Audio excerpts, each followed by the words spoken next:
একের পর এক বিধায়ক হাতছাড়া, খান খান হয়ে যাচ্ছে পিসি ভাইপোর তৃণমূল।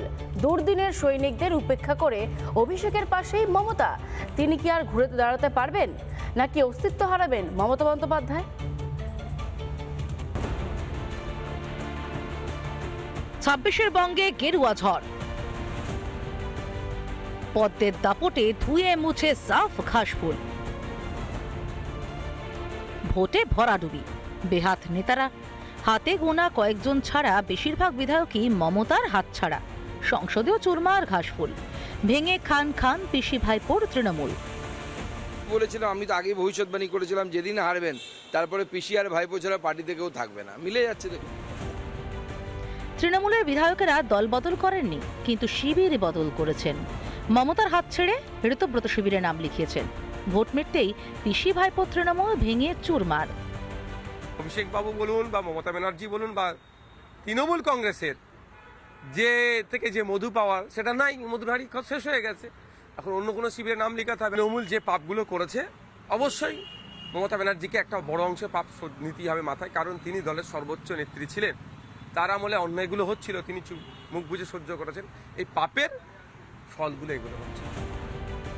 মমতার দুর্দিনের সৈনিক, দলের জন্য জেলে যাওয়া তৃণমূল নেতারাও এখন আর কালীঘাট বা ক্যামাক স্ট্রিটের পাশে নেই।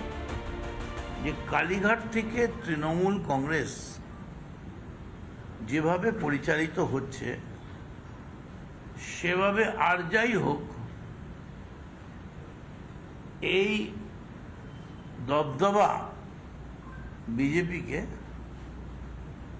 লড়াই করা যাবে না। মদন, কেষ্ট, বালু কেউই আর পাশে নেই। এরপর মমতার অস্তিত্ব থাকবে তো? ममता बनर्जी का चैप्टर क्लोज हो गया, क्यों उसको जिंदा रखे हुए हैं? देखिए, अच्छा तृणमूल खराब तृणमूल में मैं नहीं जाता हूं। मैं एक बात जानता हूं कि Mamata Banerjee and company, private limited company, finish. ভেঙেছে তৃণমূল।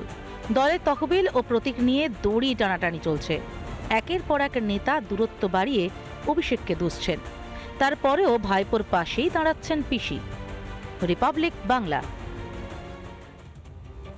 নানা ধরনের কন্টেন্ট দেখার জন্য লাইক করুন, শেয়ার করুন আমাদের ফেসবুক পেজ, সাবস্ক্রাইব করুন আমাদের ইউটিউব চ্যানেল।